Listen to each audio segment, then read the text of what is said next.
குழந்தையே, உன் எண்ணமெல்லாம் ஈடேறும் நேரம் வந்திருக்கிறது. உன் வாழ்வில் நீ உச்சத்தை தொடும் நேரமும் ஆரம்பமாகப் போகிறது. நாளை விடியலில் நம்பிக்கையோடு கண்களை மூடிக்கொண்டு 2 நிமிடம் கேள். உன் வாழ்வில் பல மாற்றங்கள் நிகழப்போவதை கண்கூடாக உணர்வாய். உன்னுடைய காலம் வரும் வரை பொறுத்திரு. உன்னை வேண்டாம் என்று உதறி தள்ளியவர்கள் நீதான் வேண்டும் என்று உன்னை தேடி வரும் வரை பொறுத்திரு. ஊமையாக காத்திரு. உன்னை உதாசீனப்படுத்தினவர்கள் உற்சாகமாக எப்படி இருக்கிறார்கள் என்பதை ரசித்துக் கொண்டே இரு.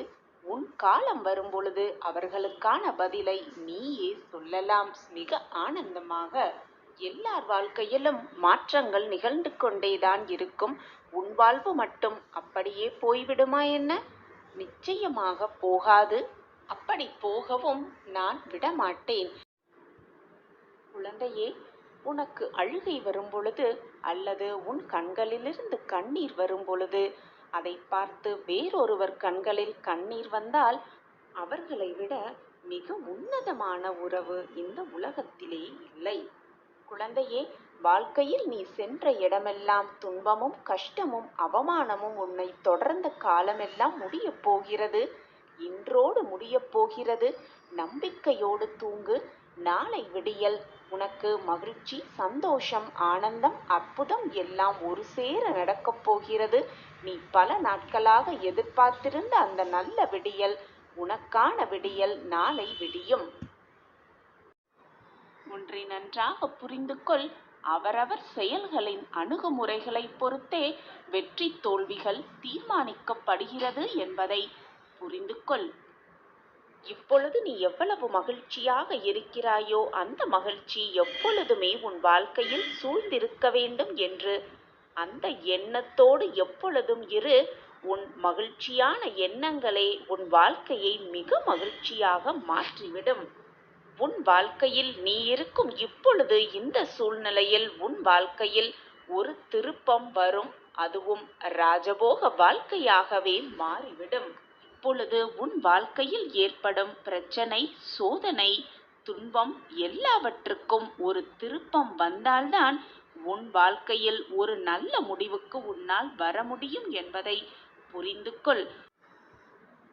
கண்மணியே, வாழ்க்கையில் வெற்றி பெறும் எண்ணம் உன்னுடைய மனதில் இல்லை என்றால் தொடர் தோல்விகளை மட்டுமே நீ சந்திப்பாய். தோல்வியே வெற்றியின் தூண்டுகோலாக இருக்கலாம். கடின உழைப்பு, விடாமுயற்சி, தன்னம்பிக்கை இவற்றை படிகட்டாக்கி ஏறி சென்று கொண்டே இரு. யார் வழியில் என்ன பேசினாலும், யார் உன்னை அவதூறாக பேசினாலும் அவர்கள் வார்த்தைகளுக்காக ஒரு அடி கூட பின்னோக்கி எடுத்து வைக்காதே. தோல்வி என்ற காலன் உன்னை தொடர்வது மிக மிக அரிதாக இருக்கும். இப்படி நீ இருந்தால் வாழ்வில் தினமும் செயல்பட்டு கொண்டே இரு. அப்படி நீ இருப்பாயானில் வெற்றி பெறுவது நிச்சயமான உறுதி. என் குழந்தையே, தண்ணீரில் வேண்டுமானால் நீங்கள் வாழலாம். ஆனால் கண்ணீரில் மனிதன் வாழலாமா அல்லது வாழ முடியுமா? எப்பொழுதுமே கண்ணீரோடு இருந்தால் எதையுமே உன்னால் நினைத்து பார்க்க கூட முடியாது. அந்த நினைப்பை செயல்படுத்த கூட முடியாது. எனவே என் குழந்தையே, பொக்கிஷமான கண்ணீரை எப்பொழுதும் வீணாக்காதே. தேவையான நேரத்தில் கண்ணீரை சிந்த பழகு. தேவையில்லாத நேரத்தில் உன் கண்ணீரை வீணடிக்காதே. உன்னுடன் உன் சாய் தேவா இருக்கும் பொழுது வீண் கவலை கொள்ளாதே. குழந்தையே, உன்னிடம் உன் ஆசைகளையெல்லாம் விட்டுவிடு என்று நான் கூறவில்லை. ஆசைகளை என்னிடம் விட்டுவிடு என்றுதான் நான் சொல்கிறேன். குழந்தையே, உனக்கு புரியவில்லையா? உனக்கு எது நன்மை, எது தீமை என்பதை ஆராய்ந்துதான் உன்னுடைய வளர்ச்சியை நான் உருவாக்கி கொண்டிருக்கிறேன். அதற்காகத்தான் இந்த கால தாமதம். உனக்கு கிடைக்காமல் நான் செய்து விடுவேன் என்று நினைக்காதே. அப்பா எதுவுமே நமக்கு செய்ய மாட்டுகிறார் என்று மருகி விடாதே. உனக்கு கொடுக்க வேண்டியதை நிரந்தரமான நன்மையாக கொடுக்க வேண்டும் என்பதற்காகவே நான் ஆராய்ந்து கொண்டிருக்கிறேன். அனைத்து நல்லதும் உனக்காகவே நடக்கப் போகிறது. நல்லது மட்டுமே உன் வாழ்வில் நிகழப் போகிறது. சந்தோஷமாக இரு, தைரியமாக இரு. உன் அப்பா நான் ஒரு அருகிலேயே இருக்கும் பொழுது வீணாக உன் மனதை போட்டு குழப்பிக் கொண்டே இருக்காதே. இது உன் அப்பாவின் சந்தோஷ சுப வாக்குதான். மங்கள நிகழ்வு உன் வாழ்வில் நிகழும், நிச்சயமாக நிகழும். நீ மனம் விரும்பியவரோடு கரம் சேரும் காலம் இது. நிச்சயமாக உன் முகத்தில் ஆனந்த கண்ணீர் வரும் காலமும் இதுவேதான்.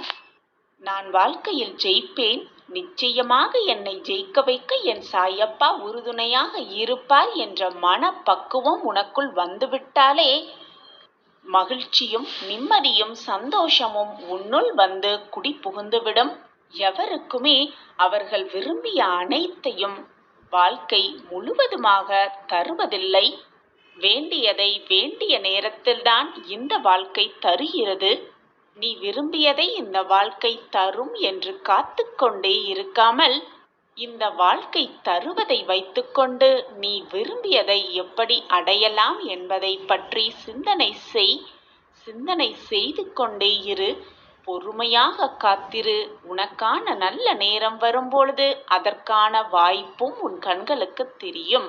இந்த சூட்சமம் உனக்கு புரிந்து கொண்டாலே நீ விரும்பியதை உன் வாழ்க்கையில் எப்படி நடக்க வேண்டும், நிகழ வேண்டும் என்று நினைத்திருந்தாயோ அதை நிச்சயமாக அடைந்து விடலாம்.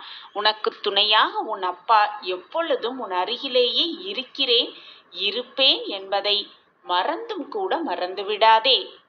இவ்வளவு அற்புதமான கிடைத்த உன் வாழ்க்கைக்கு நன்றி செலுத்து. எப்பொழுதும் இறைவனுக்கு நன்றி சொல்லிக்கொண்டே இரு. இந்த அற்புதமான வாழ்க்கையை எனக்கு கொடுத்ததற்கு நன்றி சாயப்பா. என் வாழ்க்கையில் நான் சந்தோஷமாக வாழ்வதற்கு நன்றி சாயப்பா. என்னை முன்னேற்ற வழியில், முன்னேற்ற பாதையில் அழைத்து சென்றதற்கு நன்றி சாயப்பா என்று எப்பொழுதும் நன்றி செய்து கொண்டே இரு, சொல்லிக்கொண்டே இரு. வாழ்க்கையில் என்ன சூழ்நிலை வந்தாலும் அது நம் வாழ்க்கையில் நாம் முன்னேறுவதற்கான திருப்பு முனையாக அது அமையும். நடப்பது அனைத்தும் நன்மைக்கே என்று எண்ணிக்கொண்டு வருகிற பிரச்சனையை தைரியமாகவும் திடத்தோடும் போராட கற்றுக்கொள். அதற்கு உன் வாழ்வை மாறுவதற்கு உன் சாயப்பாதான் பொறுப்பு. என்னுடைய ஆசிர்வாதம் எப்பொழுதுமே என் பிரியமான கண்மணிக்கு உண்டு. என் ஆசிர்வாதத்தைப் போல உனக்கு வேண்டியது, நீ ஆசைப்படுவது என்னிடம் வரமாக கேட்டது, என் காலடியில் வந்து எதற்காக பிரார்த்தனை வைத்தாயோ அந்த விஷயம் எல்லாமே நடக்கும். நிச்சயமாக நடக்கும். இது உன் சாயப்பாவின் சத்திய வாக்கேதான். அதற்கான எல்லா வழிமுறைகளும், எல்லா முயற்சிகளும் உன்னை வந்து சேரும்படி நான் தீர்க்கமாக செய்வேன். நானே துணை நின்று உன்னையும் உன் வாழ்வையும் உன் குடும்பத்தாரையும் காப்பேன், காத்து வழி நடத்துவேன். எனக்கு மட்டும் ஏன் இந்த கஷ்டம்? என் வாழ்க்கையில் மட்டும் ஏன் இவ்வளவு பிரச்சனைகள் சூழ்ந்து கொண்டிருக்கிறது? இரவு முழுவதும் தூக்கம் இல்லாமல் அழுது புலம்பிக் கொண்டே இருக்கிறேனே. எத்தனை காலம்தான் இந்த துன்பத்தோடும் துயரத்தோடும் நான் போராடிக் கொண்டே இருக்க வேண்டும்? இதற்கு ஒரு முடிவே இல்லையா? இதற்கு ஒரு விடிவு காலமே இல்லையா என்ற ஆதங்கத்தோடு நீ என்மேல் கோபமும் படுகிறாய். சில சமயங்களில் இந்த வாழ்க்கையை ஏன் வாழ வேண்டும், எனக்கு ஏன் இந்த வாழ்க்கை இப்படி அமைந்திருக்கிறது என்று தவறான முடிவுக்கு கூட செல்லவும் துடிக்கிறாய். உன்னுடைய மனவேதனையெல்லாம் ஒன்று சேர்ந்து உன்னை இப்படி நினைக்க வைக்கிறது. உன்னை இந்த அளவிற்கு சிந்திக்கவும் வைக்கிறது. இதனால் உன் முகம் வாட்டமாகி விடுகிறது. உன் குறைகளையெல்லாம் மற்றவர்களிடம் சொல்ல துடிக்கிறாய். ஆனால் சொல்லவும் முடியாமல், மெல்லவும் முடியாமல், வாழ்க்கையை வாழவும் முடியாமல், அந்த வாழ்க்கையிலிருந்து வெளியே வரவும் முடியாமல், என்ன செய்வது ஏது செய்வது என்று கூட தெரியாமல் நிர்கதியாய் நிற்பது போல நின்று கொண்டிருக்கிறாய். யாராவது வருவார்களா? வந்து வாழ்க்கையிலிருந்து, இந்த கஷ்டமான சூழ்நிலையிலிருந்து மீட்டெடுப்பார்களா என்று கண்ணீரோடு காத்து கொண்டிருக்கிறாய். வழியில் எதிர்பார்த்து அனைவரையும் பார்த்து கொண்டே இருக்கிறாய். உன் வேதனை தாங்க முடியாமல் சில சமயம் மற்றவர்களிடம் அதை புலம்புகிறாய். உன் சாயப்பாவிடம் வந்து கண்ணீர் சிந்தி அழவும் செய்கிறாய். நமக்காக உதவி செய்ய இந்த உலகத்தில் யாருமே இல்லை. நம்மை காப்பாற்ற இந்த கஷ்டமான சூழ்நிலையிலிருந்து மீட்டெடுக்க எவருமே துணைக்கு இல்லை என்று ஆதங்கப்படுகிறாய். பிரியமான குழந்தையே, யாராவது வருவார்களா? வந்து வாழ்க்கையை மீட்டெடுப்பார்களா? நல்ல வழியில் அழைத்து செல்வார்களா என்று ஏக்கத்தோடு காத்திருக்கிறாயே. உனக்காக உன் அப்பா உன் அருகிலேயே நின்று கொண்டிருப்பது உன் கண்களுக்கு தெரியவில்லையா? புரியவில்லையா? அல்லது புரியாமல் நிற்கிறாயா? என் பிரியமான குழந்தையே, ஒன்றை மட்டும் நினைவில் வைத்துக்கொள். தாங்கவே முடியாத கஷ்டத்தை எப்பொழுதுமே என் பிள்ளைகளுக்கு நான் கொடுப்பதே இல்லை. கஷ்டத்தை உருவாக்குவேனே தவிர அது உன் வாழ்க்கையை நீ புரிந்து கொள்வதற்காகத்தான் அதை நான் உருவாக்குவேன். அப்படியில்லாமல் நீ வாழ்க்கையே வெறுப்பதற்காக அந்த போராட்டம் உனக்கு உன் அருகில் வரவே வராது. அதற்காகவும் நான் அந்த போராட்டத்தை உருவாக்குவதும் இல்லை.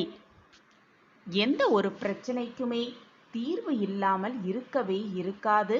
நீ இப்படி மனப்போராட்டத்தோடு புலம்பிக் கொண்டே இருந்தால் அதற்கான தீர்வை எப்படி உன்னால் யோசிக்க முடியும்?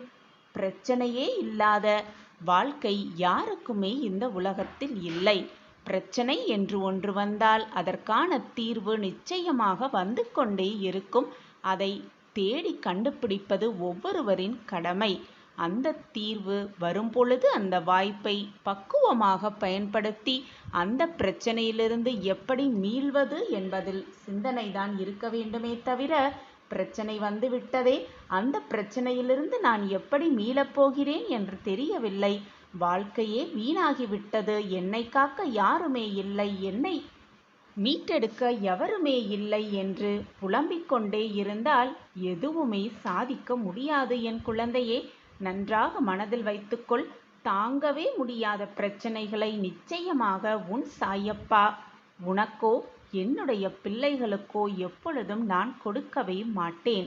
உன் வாழ்க்கையை நீ புரிந்து கொள்வதற்காக, எப்படி வாழ வேண்டும் அந்த வாழ்க்கையை என்பதை நீ உணர்ந்து கொள்வதற்காகத்தான் உன்னுடைய அனைத்து சோதனைகளும் உனக்கு வந்து கொண்டிருக்கிறது என்பதை உணர்ந்து கொள். அந்த சோதனையிலிருந்து மீண்டு வருவதற்கான வழியை நீயே ஏற்படுத்திக்கொள். உனக்கு அதிகமாக கஷ்டம் வந்து கொண்டே இருக்கிறது என்றால் மிகுதியான சந்தோஷம் பின்னால் வந்து கொண்டிருக்கிறது என்பதை தீர்க்கமாக நம்பு. எந்த ஒரு தகப்பனுமே தன் குழந்தை கண்ணீரோடு நிற்கும் பொழுதும், யாருமே இல்லாமல் நிற்கதியாய் நிற்கும் பொழுதும் அப்படியே பார்த்து கொண்டு சும்மாவே இருக்க மாட்டார்கள். இதுதான் ஒரு தகப்பனின் கடமையும் கூட. அப்படி அவர்களை பிரச்சனையிலிருந்து காப்பாற்றுவதே ஒரு தகப்பனின் கடமை. அந்த கடமையை நானும் என் பிள்ளைகளுக்காக நிச்சயமாக செய்வேன். அந்த கடமையிலிருந்து எப்பொழுதும் நான் மீளவே மாட்டேன். உனக்கு தாயாக தகப்பனாக அனைத்துமாக உன் அப்பா இருக்கையில் வீணாக உன் மனதை போட்டு குழப்பிக் கொண்டே இருக்காதே. பொறுமையோடு நீ எந்த ஒரு காரியத்தையும் செய்தால் அந்த காரியத்தை வெற்றியடைய உன் சாயப்பா எப்பொழுதும் உன் அருகிலேயே இருப்பேன், நிச்சயமாக இருப்பேன். எனவே என் குழந்தையே, நடக்குமா நடக்காதா என்று எப்பொழுதும் யோசிக்காதே. எதிர்மறை சிந்தனையை உன் மனதிலிருந்து தூக்கி எறிந்துவிடு. எப்பொழுதும் நான் வெற்றியடைவேன், நான் நினைப்பது நடக்கும், என் வாழ்வில் அதிசயம் நிகழும், சாயப்பா அதை நிகழ்த்தி தருவார் என்று நேர்மறை சிந்தனையோடு இரு. உன் எண்ணம் போல் உன் வாழ்வும் நல்ல விதமாகவே அமையும். உன் வாழ்க்கையில்தான் எத்தனை போராட்டம், எத்தனை விரக்தி, எத்தனை துன்பங்கள், அனைத்தையும் தவிடு பொடியாக்கிவிட்டு, அனைத்தையும் துடைத்து எறிந்துவிட்டு நீ வெற்றியை எட்டி பிடித்திருக்கிறாய். அடடா, உன் வாழ்க்கையில்தான் எவ்வளவு போராட்டங்களும். அதற்கான சூழ்நிலையை நீ எப்படி சமாளித்திருக்கிறாய்? நீ கடந்து வந்த பாதையை நான் சற்று திரும்பி பார்க்கிறேன். எனக்கே மிக பெருமையாகவும் பெருமிதமாகவும் இருக்கிறது. உனக்கான கஷ்டங்களும் சோதனைகளும் உன்னை கடந்து சென்ற பொழுது, இதற்காகவா இவ்வளவு நாள் கஷ்டப்பட்டோம், வேதனைப்பட்டோம் என்று நீயே சிந்திக்கும் அளவிற்கு உன் மனம் மாறி இருக்கிறது. எதுவெல்லாம் உனக்கு நடக்கிறதோ அதுவெல்லாம் ஏற்கனவே முடிவு செய்யப்பட்டவை, ஏற்கனவே தீர்மானிக்கப்பட்டவைதான். அதைதான் விதி என்று சொல்கிறார்கள்.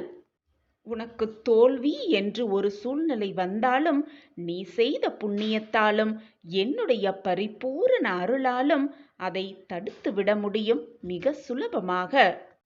இதைதான் விதியை மாற்றுவது என்பார்கள்.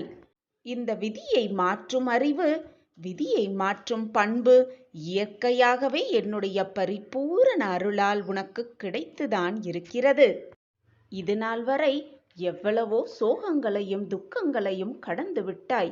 இனி துக்கம் அனைத்தையும் கடந்து வெற்றி என்னும் படிகட்டில் அடியெடுத்து வைக்க ஆரம்பித்தும் விட்டாய். மிகப்பெரிய அதிர்ஷ்டம் உன் வீடு தேடி வரத்தான் போகிறது. ராஜயோகத்தோடு வாழப்போகிறாய். மிகப்பெரிய மாற்றம் உன் வாழ்வில் நடக்கத்தான் போகிறது. நீயே ஆச்சரியப்படும் அளவிற்கு ஒவ்வொன்றாக உன் வாழ்வில் நிகழப்போகிறது. எதற்குமே கலங்காதே.